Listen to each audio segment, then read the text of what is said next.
साथियों, 21 अगस्त को भारत बंद था और भारत बंद के दौरान एक पत्रकार भाई काफी गुस्से में थे।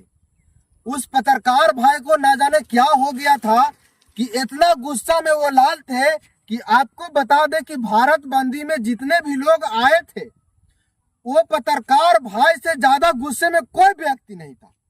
और वो पत्रकार भाई एकदम प्रशासन से भिड़ जा रहे थे और कह रहे थे, आप लाठी चलाते हैं तो कम से कम हम लोग को बोलने तो दीजिए, कम से कम हम लोग को मुंह तो चलाने दीजिए। पत्रकार भैया, आपसे एक मेरा सवाल है। आप बहुत अच्छा कर रहे थे, दलित समाज के लोग अपने हक अधिकार के लिए रोड पर थे और आप उनकी आवाज को बुलंद कर रहे थे। ये बहुत खुशी की बात है साथियों। लेकिन पत्रकार भैया, एक बात हम कहना चाहेंगे, 22 जातियों में से केवल 4 जातियां ही दलित है, बाकी 18 जातियां दलित महादलित नहीं है। क्या 18 जातियां जनरल कैटेगरी में आ गया है कि आप मात्र 4 जातियों को आवाज को बुलंद कर रहे हैं और 18 जाति वाले को पीछे छोड़ रहे हैं सिर्फ अपने स्वार्थ के कारण? अब हम बोलेंगे कि आप ऐसा क्यों बोल रहे हैं कि ये हमको स्वार्थ बोल रहे हैं, हमको आप स्वार्थी बोल रहे हैं, तो हम आपको स्वार्थी नहीं बोल रहे हैं। जो सुप्रीम कोर्ट का आरक्षण में वर्गीकरण का जो फैसला आया है, कोटे में कोटा, उसको आप विस्तार से समझते क्यों नहीं है? आप समझने के प्रयास क्यों नहीं करते हैं? सुप्रीम कोर्ट कभी नहीं बोला है कि हम रिजर्वेशन को खत्म करना चाहते हैं। सुप्रीम कोर्ट कभी नहीं बोला कि हम एसी एसटी के जो रिजर्वेशन है उसको हम खत्म करेंगे। लेकिन झूठ उन्माद आप समाज में फैला करके क्या साबित करना चाहते हैं? आप सोचिए कि जब एक रोटी है और 5 भाई हैं, तो पांचों भाइयों को एक रोटी में से अगर उसके हिस्से के मुताबिक दे दिया जाए तो इसमें आपको दिक्कत क्या है? दिक्कत इसीलिए आपको है कि आप चाहते हैं कि हम 5 भाई हैं और एक रोटी है, तो उसमें से 2 ही भाई मिल करके एक रोटी के पूरा खा जाए, बाकी 3 लोग ऐसा ही घूमते रहे भूखे। आप यही सोचते हैं?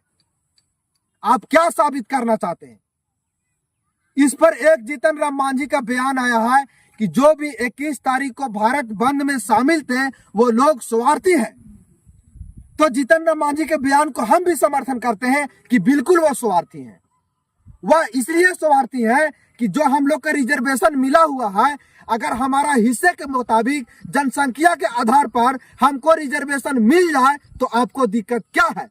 आपको जितना जनसंख्या है आप उतना रिजर्वेशन ले लीजिए, आपको दिक्कत क्या है? इसका मतलब आप चाहते हैं कि जिसको जो रोटी हमको पूरा मिल रहा था वो उसमें से बंटवारा हो जाएगा तो हमको नहीं मिलेगा।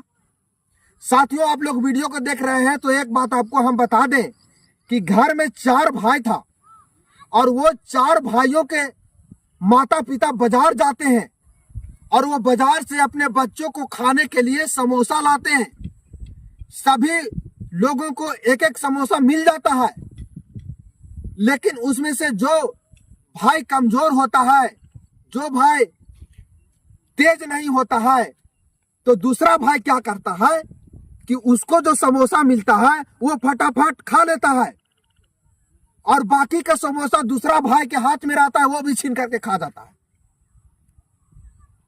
तो इससे यही साबित होता है कि जो 4 जातियां हैं यही चाह रहा है कि जो 16 जाति के लोगों में जो रिजर्वेशन चला जाएगा तो हमको कम जाएगा, हमको पेट नहीं भरेगा। आप यही चाहते हैं? आप ऐसा ही चाहते हैं कि केवल हम ही लोग मोटाइत रहे, बाकी लोग चाहे जहां चले जाए? और एक बात और हम कह देना चाहते हैं, बहुत सारे लोग बोल रहे हैं कि जीतन राम मांझी को आरक्षण छोड़ देना चाहिए क्योंकि वो संपन्न हो चुका है। तो जीतन राम मांझी केवल अपने लिए वो बयान दिए हैं कि पूरा समाज के लिए बयान दिए हैं? साथियों, ये बहुत जरूरी है समझना। इसको हम लोग नहीं समझेंगे तो हम लोग कहीं ना कहीं मिस्टेक कर जाएंगे। इसको समझना है। जीतन राम मांझी जी केवल अपने लिए ये बात बोले हैं कि 18 जाति के लिए ये बात बोले हैं। इसको समझना बहुत जरूरी है। अब बहुत सारे लोग बोल रहे हैं कि आरक्षण जीतन राम मांझी को पहले वो छोड़े तब हम लोग छोड़ेंगे। तो आप लोग के समझना चाहिए कि जीतन राम मांझी जी आरक्षण छोड़ने के फेर में है या नहीं है, वो क्रीमी लेयर तय करेगा। लेकिन क्रीमी लेयर जो भी इसमें आया था उसको तो हटा देवल गया, इसमें तो रह गया वर्गीकरण। अब वर्गीकरण इसमें जब होगा कोटे में कोटा, तो इतना भी आपको समझदारी नहीं है कि 4 रोटी है, 4 भाई है, तो सभी में आधा आधा बांट दिया जाए ताकि सभी के पास रोटी पहुंच जाए। आप ऐसा नहीं चाहते हैं तो आप क्या हुए? आप स्वार्थी हुए कि नहीं हुए? एक पत्रकार भाई बहुत गुस्से में थे, ये पत्रकार भाई प्रशासन से लड़ गए थे। एक बीजेपी के कोई सामाजिक कार्यकर्ता थे, उनसे ये पत्रकार भाई बहुत बहस कर रहा था कि बताइए आप रोड पर काहे आ गए, बताइए आप काहे आ गए, आपके समाज के लोग मार खा रहा है।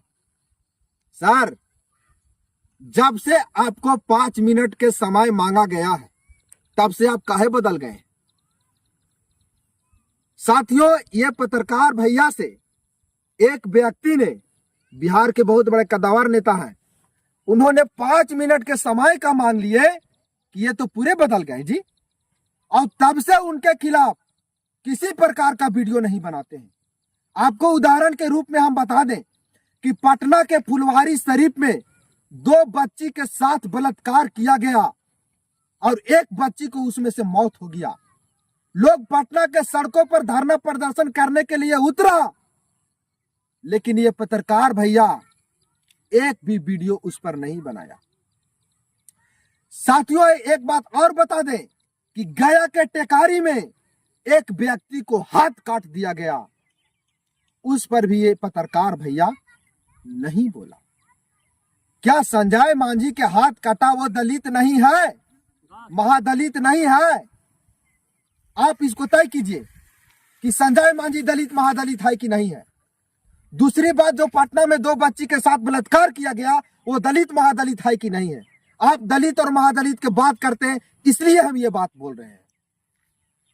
फतेहपुर में एक बहन को चलती ट्रेन से फेंक दिया गया, वो भी मांझी परिवार से था, क्या वो दलित महादलित नहीं है? पत्रकार साहब, आपसे हम पूछना चाहते हैं। और सबसे बड़ा मुद्दा एक बात हम कहना चाहते हैं, बहुत सारे लोग कह रहे हैं कि हम लोग दलित हैं, दलितों के हक में हम बात करते हैं, दलितों के अधिकार दिलाना चाहते हैं। तो बाबा दशरथ मांझी, जिन्होंने 360 फीट लंबा और 30 फीट ऊंचा पहाड़ को काट करके रास्ता बना दिया, क्या वो दलित महादलित नहीं है? आप उस पर एक भी वीडियो बनाए हैं कि बाबा दशरथ मांझी को भारत रत्न मिले? तो आप क्या चाहते हैं? आप 4 लोग मिल करके 16% आरक्षण को खाना चाहते हैं, बाकी 18 लोग पीछे चला जाए, आप यही चाहते हैं। तो जीतन राम मांझी जी इस पर कहे हैं कि जो लोग 21 तारीख को धरना प्रदर्शन में आए थे वो स्वार्थी हैं। तो गलत क्या बोले हैं जी? वो गलत क्या बोले हैं? पत्रकार साहब, आपसे हम ये सवाल करना चाहते हैं। और एक सवाल और, जब से आपके द्वारा बिहार के एक कद्दावर नेता ने 5 मिनट का समय क्या मांग लिया, आप पूरे बदल गए। आप उनके विरोध एक भी न्यूज नहीं चलाते हैं, चाहे उसका पार्टी के लोग चाहे जो भी कुछ कर ले, तब से आप उसके विरोध में नहीं जा रहे हैं। क्या कारण है जी? चाहे दलित महादलित पर अत्याचार हो रहा है, शोषण हो रहा है, कहीं आपका न्यूज संकलन नहीं होता है। और रोड पर आकर के कह रहे हैं कि पुलिस, आप लाठी चला रहे हैं तो हमको मुंह भी चलाने दीजिए। काहे मुंह चलाइएगा आप? हम अधिकार से वंचित हैं, आप हमको अधिकार देना चाहते हैं कि नहीं देना चाहते हैं? और एक बात और साथियों, वीडियो को ज्यादा से ज्यादा शेयर कीजिएगा।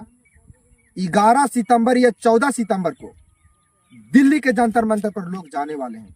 आप लोग से हम निवेदन करेंगे कि आप अगर 22 जाति में से 18 जाति जिसको चिन्हित किया गया है उसमें से अगर आप हैं और आप दिल्ली के जंतर मंतर पर जा रहे हैं, तो आप समझिएगा कि आप अपना अधिकार से वंचित हो रहे हैं।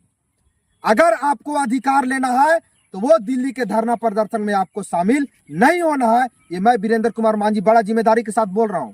मैं अपना बात से कभी नहीं पलटूंगा। और जो SC/ST में रिजर्वेशन वर्गीकरण का जो सुप्रीम कोर्ट का फैसला आया है उसको पढ़ करके बताइए। उसमें अगर दलित और गरीब के हक में बात नहीं किया गया है तब हम मान लेंगे कि हम गलत बोल रहे हैं। सुप्रीम कोर्ट का फैसला आया है, उसको आप पढ़िए। कहां वो बोला गया है कि हम रिजर्वेशन को खत्म करेंगे जी? उसमें कहीं नहीं बोला गया है कि हम SC/ST रिजर्वेशन को खत्म करना चाहते हैं। उसमें यह बोला गया है कि जिसके पास रिजर्वेशन नहीं पहुंचा है, जो गरीबी रेखा से नीचे है, उसको हम रिजर्वेशन देंगे। तो दिक्कत क्या है आपको? हम लोग 5 भाई हैं, 1 रोटी है, अगर सभी को मिल जाए थोड़ा थोड़ा तो दिक्कत क्या है जी? इसका मतलब आप चाहते हैं कि हम ही खाते रहें, बाकी और लोग जो कमजोर है वो कमजोरे रहे। और एक बात और हम कह देना चाहते हैं, आप कह रहे थे ना कि आप किसके पर जाकर के बोलते हैं, हम जाति खुला नाम लेते हैं कि आप मांझी समाज पर जाकर के बोलते हैं।